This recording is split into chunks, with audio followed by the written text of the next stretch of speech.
Diciembre del 2019, Wuhan, China. Es detectada una neumonía de origen desconocido. A raíz de ello, se dio origen a casos nuevos de neumonías que poseían una gran facilidad de su expansión. El 1 de enero del año 2020, la Organización Mundial de la Salud, OMS, solicitó a las autoridades sanitarias de China evaluar adecuadamente el riesgo de propagación. En un principio, se pensó que el brote epidémico podría ser controlado a nivel local en China, por lo que no se vio necesario limitar los viajes internacionales. Tan solo 30 días le bastó a la enfermedad para salir de China, pues el 31 de enero del año 2020 se presenta el primer caso en España y el resto es historia.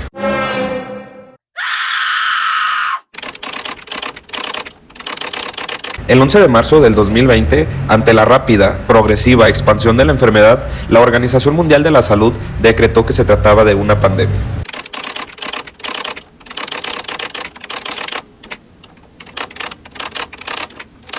El 27 de febrero del año 2020, a las 10:20 p.m., el subsecretario López-Gatell alertaría sobre el primer caso en México. Tenemos un paciente sospechoso de COVID-19, hospitalizado en el Instituto Nacional de Enfermedades Respiratorias. Es un caso leve y se ha puesto en aislamiento después de un resultado reactivo en el mismo instituto. Se está analizando una segunda muestra. Para principios del año 2020 yo me encontraba en el séptimo semestre de la facultad. Los coordinadores del área de la salud nos dan el aviso de que las clases presenciales iban a ser canceladas y ahora se iban a retomar de manera virtual. Y esto hasta nuevo aviso. Y al darnos la noticia no lo voy a negar, en ese momento para todos era felicidad, era estar celebrando, gritando, estarnos abrazando, más que nada porque sabíamos que las clases iban a ser de manera virtual y el pasar o aprobar las materias ya no iba a ser tan complicado. Aparte, pues de que ya no tendríamos que madrugar, no tendríamos que salir de la casa, no tendríamos que pasar hambre, no tendríamos que estar estresados en la biblioteca. Ahora ya podemos estar desde la comodidad de la casa frente a la computadora. Lamentablemente no sabíamos lo que nos esperaba. Personalmente quiero comentarlo que para mí, la pandemia fue un panorama devastador, pues lamentablemente se fueron seres queridos. Y yo sé que en parte fue por nuestra imprudencia, por nuestra ignorancia, por estar desinformados. Nunca le dimos la importancia que se mereció. En mi caso, lo digo por mí y por mi familia, la verdad es que nunca cancelamos reuniones. Siempre que hubo cumpleaños, siempre que había algo que celebrar, nos juntábamos para hacerlo. Y la verdad lo hacíamos sin tomar las más mínimas precauciones. Y aparte de esto, de que no tomábamos medidas de prevención, no usábamos gel antibacterial, no guardábamos sana distancia, no utilizábamos cubrebocas, no sanitizábamos. Aparte de esto, para acabarla de fregar, había miembros de la familia que no creían en lo que estaba pasando, no creían en la pandemia, que eran inventos del gobierno, que era una ventana de humo, que era para distraernos por algún fraude que se venía. Recuerdo que en esas reuniones me preguntaban, oye, Moni, ¿y tú sí crees en esto? Y mi reacción era desconcertado, era, pues claro que lo creo, es algo verdadero que está pasando y día con día gente está muriendo de esto.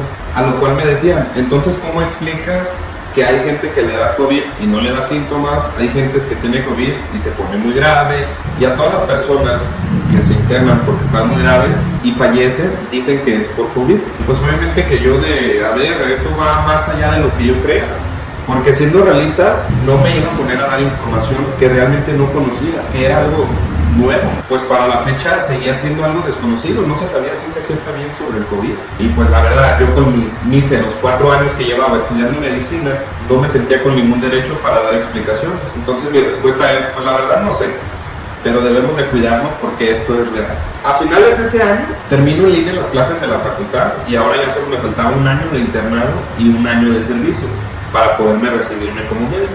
Por lo que a finales del mismo año, del 2020, inicio con mi internado médico. Y fue cuando cayó el primer golpe certero. Entonces, quiero que se imaginen este panorama. Me encontraba en un quirófano y estaba haciendo labores de pediatría. ¿Cuáles son esas labores?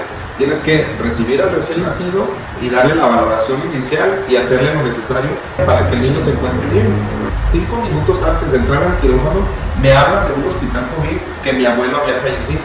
Pues obviamente eso fue como un knockout, fue un golpe directo a la cabeza y un aturdecimiento grande. Fue un ¡pip! Si bien para ese momento yo ya era consciente de que él se encontraba grave y algo así podía pasar, la verdad es que nunca se está listo para la noticia. Total que de manera profesional recibo al recién nacido lo paso a la cuna radiante, le doy su valoración inicial, veo que todo está bien con él y ya lo paso al área de pediatría, no hubo ninguna complicación. Y terminando, lo que hice fue irme al cuarto de internos a la vipera y pues la verdad me agarré llorando mucho tiempo. Mi abuelo ya tenía un par de semanas, ya estaba grande. Y nosotros de manera habitual todos los domingos íbamos a visitarlo. Un domingo que fuimos a visitarlo, al llegar con él, me di cuenta que con oxígeno suplementario a todo lo que daba estaba saturando al 60%. Tenía dificultad respiratoria, por lo que lo hablé con un tío y mi papá y decidimos llevarlo a un hospital COVID. Y pues esa fue la última vez que lo vimos con vida. Era una chingonería. Y parte de lo que soy actualmente se lo debo a él. Él fue mi segundo padre. Y por si esto no fuera poco, meses después de que sucedió esto, ya estando en el internado, justamente en otra guardia, recibo una llamada de mis familiares. Y pues la historia se repitió. Me informan, me marca mi mamá y me dice que su papá, mi abuelo, estaba muy grave, que no podía respirar, que qué era lo que hacía. Mi mamá estaba completamente desesperada. Y pues obviamente le dije que lo llevaran a un hospital. ¿Y saben qué? Esa fue la última vez también que lo vieron conmigo. En el año 2003 se presentó una epidemia en el continente asiático, síndrome respiratorio agudo severo por COVID o SARS-CoV. Al estudiar la enfermedad actual, se encontró cierto parecido con aquella del 2003, llegando a la conclusión que fue una mutación de la misma. Como esa primera fue descrita como síndrome respiratorio agudo severo por COVID o SARS-CoV por sus siglas, a esta nueva variante del virus se le denominó síndrome respiratorio agudo grave por COVID-2 o SARS-CoV-2 por ser la segunda mutación, y a la enfermedad como tal, COVID-19. Lo que me hace pensar, si ese virus del 2003 fue capaz de mutar en el 2019 y esa mutación del 2019 tuvo varias mutaciones, realmente ¿qué nos espera más adelante? Y no solo por el COVID, el coronavirus. Recuerden que hay miles de virus, hay miles de bacterias, hay miles de parásitos, hay hongos y sin contar el medio ambiente, los accidentes. El hospital en el que hice el internado se hizo COVID. El problema estaba en que ese hospital, al igual que muchos de los que eran COVID, no solo aceptaban COVID, estaban las demás enfermedades. Estaban las complicaciones de diabetes, las complicaciones de hipertensión, los atropellados, las personas que recibían algún disparo por arma de fuego, las complicaciones de los niños, las mujeres embarazadas, en fin, todo lo normal que llega a un hospital, más COVID. Y pues era muy complicado evitar los contactos entre sí, porque en un hospital hay muchísima gente. El segundo semestre de mi internado médico me la pasé haciendo guardias en el servicio de urgencias, me gustaba mucho. Era una chinga por la noche porque no se dormía, tenías que estar al pendiente de todas las urgencias que llegaran, pero darse a las 8 de la mañana te podías ir, cosa que no se hacía en los demás servicios. Se llegaba a las 8 de la mañana, pero tenías que presentar la guardia a los nuevos. El problema en urgencias es que llegaba de todo. Pacientes por dolor abdominal, pacientes por dolor de cabeza intenso, fracturas de mano, fracturas de pie, cortes, heridas, embarazadas, niños, todo tipo de urgencias, como no se imagina. Que realmente de eso, del 100% de las urgencias que llegaban, solo 2, 3 realmente ameritaban valoración urgente. Las demás se podían esperar, porque ese era otro punto muy importante. Daba tanto coraje que estabas a la 1, 2 de la mañana queriendo dormir y te llegaba una señora con su niño que porque le dolía la panza. Vas, lo valoras, a ver, platíqueme, ¿qué le puedo ayudar? No, doctor, pues fíjese que le duele la panza. ¿Desde cuándo le duele? Pues ya hace una semana. Entonces, ¿qué necesidad traerlo ahorita, una semana después, a la 1 de la mañana? ¿Por qué no lo traen desde antes? Pero te tienes que aguantar el coraje, tienes que atender como es. Y aparte de todas estas consultas de medicina general, aparte llegaban los pacientes con problemas respiratorios y el saber si era COVID o no era como el gran reto. No podíamos hacer discriminación, teníamos que atenderlos. Resulta que teníamos ciertos criterios, como ciertas mañitas para la valoración de los pacientes en urgencias. Como primera regla, independientemente por lo que vinieran, por lo que fuera, no se veía a un paciente si no traía cubrebocas. Esa era la primera regla. Y era un estar peleando con la gente, una chinga. Trae cubrebocas, no, por favor, vaya, compre uno, consígase uno, no lo voy a poder ver. Y pues rápidamente la gente dentro de su ignorancia, pinches idiotas, que no tengo COVID, que estoy vacunado, que no chinguen, cómo voy a tener esa enfermedad, yo vengo por otra cosa. Cual sea el motivo, no veíamos a nadie. De manera que urgencias se dividía en dos, si lo queremos ver. La sala en sí de urgencias, donde estaban las camillas que estaban conectados al suero, que se les estaba dando seguimiento, que estaban en espera de resultados, que se les pasaba algún medicamento, ahí se encontraban los pacientes que ya habían sido valorados y que necesitaban la resolución de lo que fuera, ya sea que se les pasaba medicamento y se iban a su casa, o que tuvieran criterios para hospitalización y se hospitalizaban. Y afuera de esa sala habían consultorios donde se daba la primera valoración. Había 2 consultorios de medicina general y aparte un consultorio de ginecología y un consultorio de pediatría.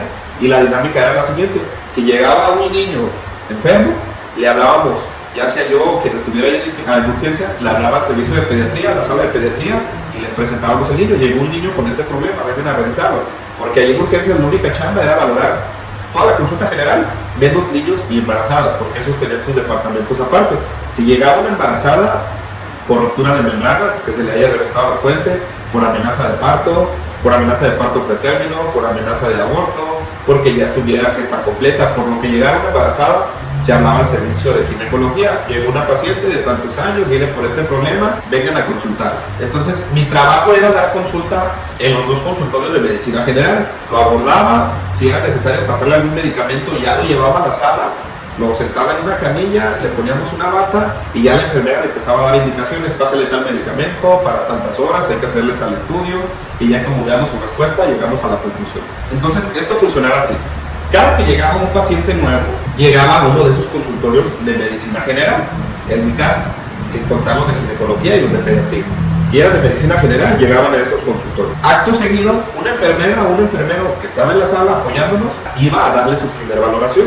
Lo pesaba, lo medía, le tomaba sus signos vitales: frecuencia cardíaca, frecuencia respiratoria, la saturación de oxígeno, que era un punto muy clave, y además el motivo de consulta, el por qué fue a urgencias. Pasaba a la sala de urgencias y ya sea que yo estaba desocupado o algún otro médico, ya no lo presentaba: doctor, en los consultorios estaba un paciente masculino o un paciente femenino de tantos años, tiene estos signos vitales, una frecuencia cardíaca de 76, una frecuencia respiratoria de 18, está saturando al tanto por ciento, y fíjese que el motivo de consulta es porque le duele la cabeza. Entonces ya salías y no viene por ningún problema respiratorio y no está tosiendo, órale, está chido. Ya salías, pero siempre con el cubrebocas, tanto el paciente como yo. Le daba el manejo, si podía irse a su casa lo mandaba, si no lo pasaba a la sala de urgencias y ahí ya nos íbamos todos para allá. Y así con todos los pacientes que llegaran. Pero, ¿qué pasaba con los pacientes que llegaban tosiendo?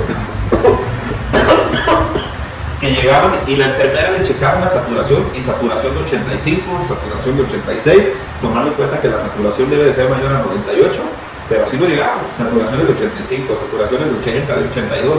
Ya la enfermera rápido nos informaba: llegó un paciente sugestivo de COVID, ya sea que iba yo, ya iba otro médico, se valoraba, tal, está vacunado para COVID, no, pues que no, ¿desde cuándo está así? No, pues ya tengo 5 días, he perdido el olfato, he perdido el gusto, tengo fiebre, estoy tosiendo mucho, tengo problemas para respirar. Cuando era un cuadro sugestivo de COVID, lo que hacíamos era que lo mandábamos a algo que se llamaba como un triage COVID.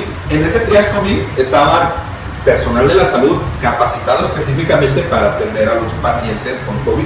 Se les hacía un cuestionario específico y se les mandaba a hacer una prueba COVID. Si la prueba COVID era positiva, ya se quedaban con ellos. Ellos le daban el manejo siguiente: si tenía datos graves, se hospitalizaba; si no tenía criterios de hospitalización, se iba a su casa, pero a aislarse. Y si salía negativa la prueba, otra vez no lo mandaban a urgencias y ya nosotros le dábamos la valoración. Así era como funcionaba. El detalle era que con los pacientes que sí dieron positivo, pues allá los estuvimos manejando en urgencias. Nosotros fuimos el primer contacto hacia el paciente. A los médicos se nos ofrecía una cuenta en la que podíamos checar a todos los pacientes de todas las salas y el manejo que llevaban.